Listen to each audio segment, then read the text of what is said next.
జై సద్గురు ప్రభు మహారాజుకి జై. భద్రాద్రి రామశతకము కేవలాత్మ లక్షణము 89వ పద్యం.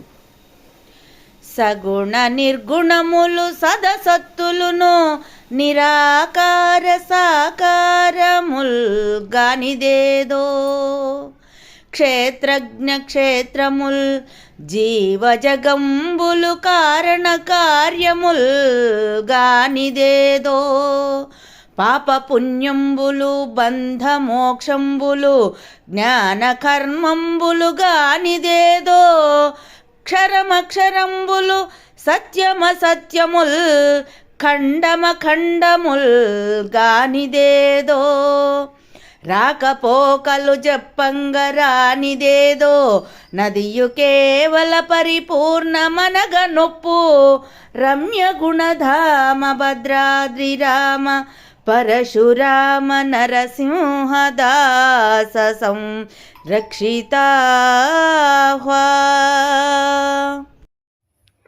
జై నిజ గురుభ్యో నమః. జై అమలాంబ సమేత అనుభవానంద రాజయోగేంద్ర ప్రభుస్వాముల వారి దివ్య చరణారవిందములకు ద్వాదశి వందనములు సమర్పించుకునొచ్చు శ్రీమత్ పరశురామ నరసింహదాసు గారిచే విరచితమైన భద్రాద్రి రామశతకం నుండి మనం ద్వాదశాక్షరి తరచుకుంటూ ద్వాదశాక్షరిని గురుదేవుని ద్వారా ఆ భావాన్ని తరస్తూ బాధ లేనటువంటి ఏ బాధితమూ లేనటువంటి ద్వాదశాక్షరిని గురించి కేవలాత్మ లక్షణం ద్వారా ముచ్చటించుకుంటూ ఉన్నాం. నాయనా శిష్య, ఎలాంటిదంటే పరిపూర్ణం. నీకు దృఢమయ్యేందుకు ఇంతగా చెప్పవలసి వస్తూ ఉన్నది శిష్య. సగుణ నిర్గుణములు సదసత్తులును నిరాకార సాకారముల్ గానిదేదో అది సగుణ బ్రహ్మము కాదు, నిర్గుణ బ్రహ్మము కాదు, గుణసహితమైనటువంటిది కాదు, గుణము లేనటువంటిది కాదు, ఏది లేనటువంటిది నాయన అది. అలానే సదసత్తులు కాదు, సత్యాసత్యములు కాదు, అది సత్యము కాదు, అసత్యము కాదు అది. అలానే అది సాకారము కనబడటం లేదు, నిరాకారముగానూ లేదు. ఇవన్నీ ఆత్మకి సంబంధించినటువంటి శిష్య. ఈ 25కి సంబంధించిన విషయాలు నాయన ఇవన్నీ కూడా. ఇవేమీ కానటువంటిది ఏదైతే ఉన్నదో శిష్య, ఇంకా దీనికి ఏం చెప్తారంటే మామూలుగా పెద్దలైనటువంటి మహనీయులు సత్యాసత్య విహీనంచ విద్యా విద్యా వివర్జితం, ద్వైతాద్వైత విహీనంచ ధర్మాధర్మ వివర్జితం అంటారు. ఎలా అంటే ఈ అచల పరిపూర్ణ పరభాష్యము ఏదైతే ఉన్నదో అది సత్యమని కానీ అసత్యమని కానీ చెప్పేందుకు వీలు కాదు నాయన, చెప్పకూడదు కూడా. ఇంకా అది అవిద్య కాదు, విద్య కాదు, అది జ్ఞానము కాదు, అజ్ఞానము కాదు. అసత్యము ఉన్నట్లయితే ఎప్పుడూ దానిలో సత్యము ఉంటుంది నాయన, అలాంటిది కాదు అది. కాబట్టి సత్యాసత్యాలు రెండూ లేనటువంటిది అది. అట్లనే ఏకము కానటువంటిది. ఎందుకని?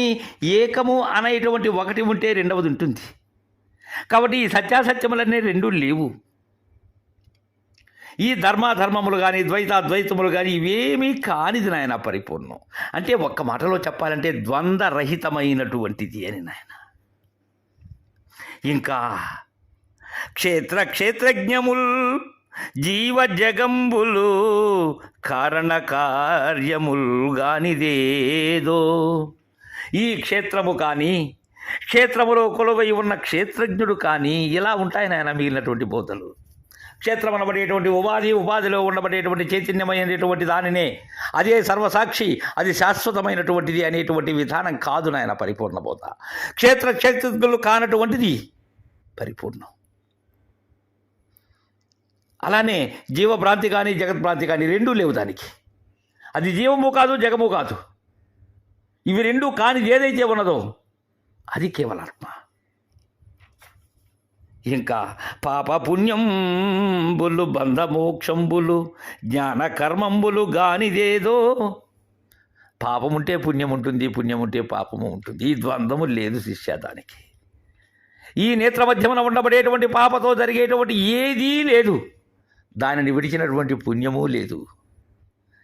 అలానే ఏ బంధము లేనటువంటిది అది, అలానే విడుపు లేనటువంటిది అది. బంధం ఉన్నప్పుడు విడుపు ఉండాలి, విడుపు కావాలంటే బంధం ఉండాలి. ఇవి రెండూ లేనటువంటిదే అచలం, అదే ఉత్తబట్ట బయలు. ఇంకా క్షరమక్షరంబులు సత్యమసత్యముల్ ఖండముల్ గానిదేదో. ఇప్పుడే చెప్పాను నాయన, ఈ సత్యాసత్యములు కానటువంటిది ఖండముగా అఖండముగా ఉండబడేటువంటిది కాదది. ఈ పిండ బ్రహ్మాండములతో కూడి ఖండముగా, తదుపరి అఖండముగా, ఇలాంటిది కాదు నాయన. అది ఏనాడు మార్పు చెందనటువంటిది. రాకపోకలు జపంగా రానిదేదో అదియు కేవల పరిపూర్ణ మనగనొప్పు. ఈ రాకపోకలు అనేటువంటి కేకలు ఏవైతే ఉన్నావో అవి లేనటువంటిది ఏదైతే ఉన్నదో దానిని పరిపూర్ణము అని చెప్పుటకు ఒప్పిదమవుతుంది. కానీ ఈ ద్వంద్వముతో కూడినటువంటిది పరిపూర్ణము ఎలా అవుతుంది శిష్య? జాగరూకతతో విను నాయన, గురువుతో పాటుగా ప్రయాణించి విను. అలా ఎవరైతే వినిన దానిని గురుముఖత కంటారో అక్కడ గురు శిష్యులు లేరు నాయన, అక్కడ ఇక మాట లేదు శిష్య. అప్పటి వరకు శిష్యుడు ఆరూఢాతీత స్థితి చెందేంత వరకు బోధ ఉంటుంది, తదుపరి బోధ లేదు నాయన. నీకు దృఢమయ్యేంత వరకు కూడా సమర్థుడైనటువంటి గురుదరి చేరి, గురు ఎన్నిక సరిగా కలిగి, ఎవరైతే ఆ పరిపూర్ణాన్ని ఉన్నది ఉన్నట్లుగా ఉండజూసిన దానిని అది లేదనేటువంటి నిశ్చయం చేసిన నిశ్చయమే లేకుండా ఉంటారో, అలా నిర్ణయం నాస్తి ఎవరైతే అయి ఉంటారో వారికి నాయన అది బంధ మోక్షములు కానిది నాయన. అది అలానే ప్రత్యేగాత్మ పరమాత్మ కూడా కాదది, జీవేశ్వరులు అసలు కాదది, సాకార నిరాకారములు కానిది పరిపూర్ణం శిష్య. అలానే స్వర్గ నరకములు కానిది పరిపూర్ణం, సగుణ నిర్గుణములు కానిది పరిపూర్ణం శిష్య. సదసత్తులు కానిది పరిపూర్ణం, చలాచలంబులు కానిది పరిపూర్ణం. ఇవన్నీ నీ దృఢత్వం కోసం చెప్తున్నాను నాయన. పిండ బ్రహ్మాండములు కానటువంటిది పరిపూర్ణం, ఆవరణ నిరావరణములు కానిది పరిపూర్ణం, మేనులు క్షేత్రజ్ఞులు కానటువంటిది పరిపూర్ణం. ఈ పరంజ్యోతి కానీ ఆపోజ్యోతి కానీ కానిది శిష్య పరిపూర్ణం. శోకమోహములు లేనిది, మంచి చెడ్డలు కానిది, గురు శిష్యులు కానిది, తేజ అంధకారములు కానిది, పూర్ణాపూర్ణములు కానిది, పంచభూతములు కానిది, ఈ సాంఖ్యతారక అమనస్క యోగములు కానిది పరిపూర్ణము శిష్య. ఈ నిష్టలు కానీ సమాధులు కానీ పంచదేహములు కానీ కానటువంటిది పరిపూర్ణము నాయన. అసలు శిష్య ఈ ఆనందము, ఈ బ్రహ్మానందము, ఈ పరమానందము, ఏ ఆనందమైనా సరే ఆనందాతీతమైనటువంటిది నాయన పరిపూర్ణం, ఆనందరహితమైనటువంటిది పరిపూర్ణం, కాలాకాలములు కానటువంటిది పరిపూర్ణం. అది ప్రాణము కాదు, బ్రతుకు కాదు శిష్య. అది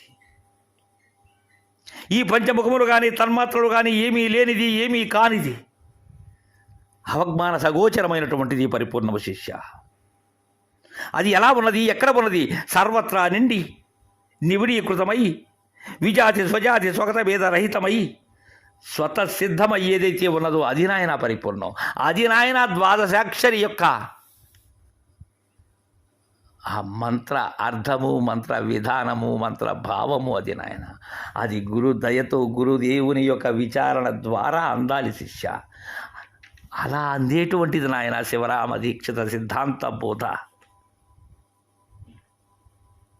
అందుకే రాకపోకలు లెస్సంగా, రాకపోకలు జప్పంగా రానిదేదో అదియు కేవల పరిపూర్ణ మనగనొప్పు.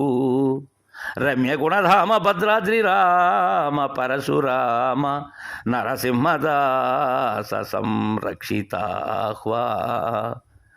ఈ సగుణ నిర్గుణములు కానీ సదసత్తులు కానీ సాకార నిరాకారములు క్షేత్రజ్ఞులు ఏ ద్వంద్వము లేనటువంటిది నాయన అది అని తెలియజేశారు. తదుపరి పద్యంలో రేపు ముచ్చటించుకుందాం. జై గురుదేవా.